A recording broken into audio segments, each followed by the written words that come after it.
Hi, I'm Maria Ingold. I'm at Connected Media IP at NAB 2018. I'm here with David Trescot, who's the CEO of Hybrik. Welcome. Glad to be here. So, how are you finding NAB so far?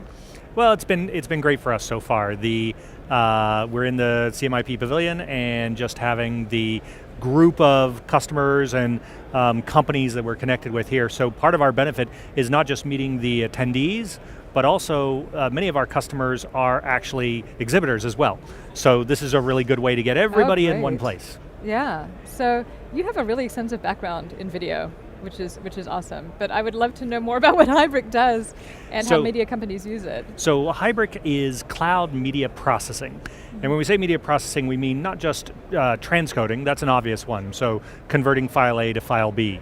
But we also include in that media analysis, quality control, preview and management of the media, et cetera. So the way we get used is typically, let's take an example customer, someone like Deluxe.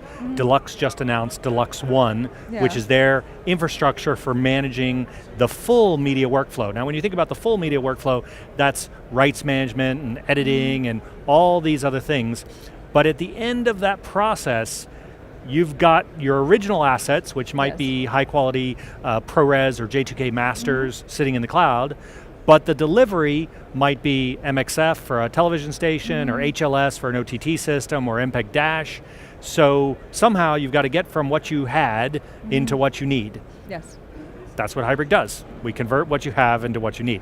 And clearly it has to be secure, studio level secure for all of their content. Yes, we've gone through MPA, and what's interesting about us and is unique about us in the cloud management is that our system runs in the customer's cloud environment, not in our cloud environment.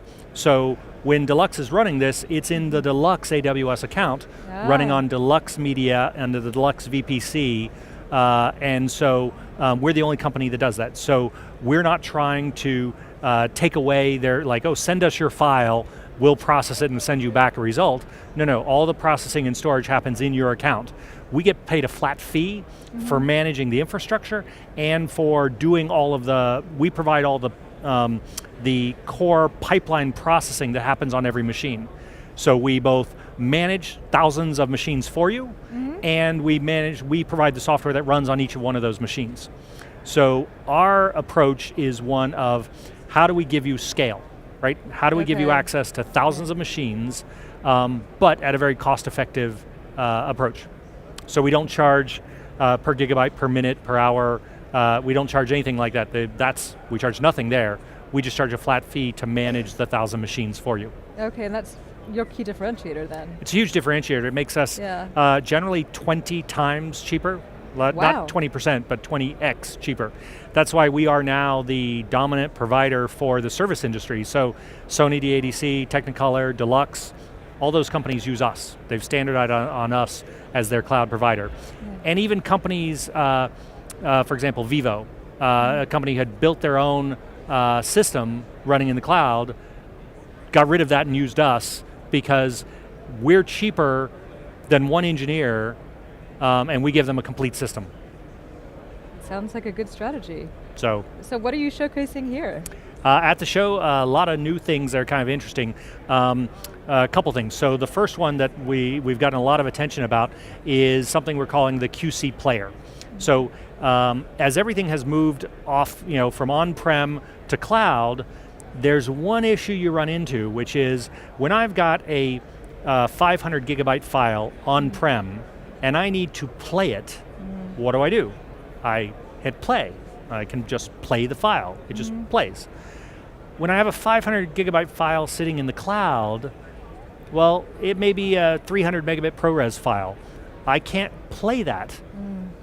So I've lost the immediacy of my content. Now, I've got cheap storage and it's fast and scalable. I can turn on 50 petabytes tomorrow or in the next 15 minutes, but I can't play that piece of content. I've got to download the piece of content to play it. So what we're doing is we're saying, well, what if we use the power of the cloud to make the cloud better? What are we doing? We're spinning up machines and live transcoding that file so that you can play it see it locally. So we're taking that 200 megabit ProRes file and live converting it down to a 10 or 12 megabit HLS video that you're playing, but it's a live transcode. Oh, so okay, you can interesting. change, it's like if you only want to listen to tracks 7 and 8 of the Yes. audio, Yeah. et cetera. It's not a pre-rendered proxy, it is a live view of the real data. Now what's really important about that is, like, let's say, here's your 500 gigabyte file, and your client needs to remove the first 15 seconds of bars and tone. Okay, so you can do Old almost an edit days, decision list right. on it. In the old days, you had to Right. bring that down locally, Yes. put it into an NLE, edit that piece out, re-render the result, recopy the result back up to the cloud. Now what we're doing is we're like, you play it, you mark in and out, you trigger the job, never came local. Huge difference for people in terms of being able to both manage jobs in the cloud, but also manage quality control in the cloud. Yes. Because one of the issues about quality control is we do a lot of automated quality control, but let's say I've detected that you've got 5 seconds of black in the middle of your video. Could be a problem, might be a commercial insertion that somebody accidentally left in, might be a media missing problem, or it might be an artistic choice. Generally, that's an example of one where we would say, let's move this into a review Yes. phase where here were 10,000 files, but here are 5 that need to be looked at, and I don't want to download them to look at them, so now I can incorporate the playing, but I can say, well, here's where we found the problem, so instead of making you play through the 2-hour movie, we can jump you to the 1 hour and 23 minutes and 12 seconds and let you see the problem, and let you decide whether that is a go, no-go situation. That's a good strategy again. So you've touched on a lot of what companies are going through transitioning from on-prem to cloud. Are there any other considerations that they need to think about? Funny you should mention that. We just announced, there's a company called SwiftStack. Okay. Swift is an open source management. It's basically a way to treat on-prem storage as if it were cloud storage. So it Okay. lets you make your your on-prem storage look like object-based cloud storage. So it sets the APIs the same, and then what SwiftStack's done is built a management layer on top of that to let you easily manage your on-prem and your cloud storage. So now it gets interesting where, well, I've got 20 petabytes of on-prem storage, but I need to do processing in the cloud. So how do I bridge that? Do I just have to move all 20 petabytes to the cloud in order to get started? So with SwiftStack, what you've got is something really interesting where we can take our transcoding system and look at your local data and begin to transcode your local data, including the live previews of your local data, as if it were cloud data. And so you can begin the cloud process without actually moving your data into the cloud to begin with.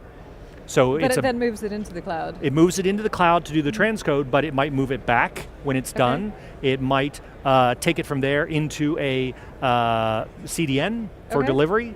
It might deliver it to your final customer, et cetera. And in the cloud, the thing about storage requirements typically go like this over time, right? It increases, yes. but it goes up. Processing requirements do this. Yes, of course. So the problem, processing is a terrible thing to do local, because what you need on Wednesday is potentially 100 times what you need on Tuesday. Yes. So it's very hard if you just pick the middle. Well, you're paying too much during the time you're not using it, Yeah. and you don't have enough capacity when you don't use it. And if you try and equip yourself for the maximum, well, you've got 80% of wasted time there. So on-prem processing, I believe, is fundamentally a dead end. You can never match what you need. On-prem storage, different consideration, because your on-prem storage is much more predictable.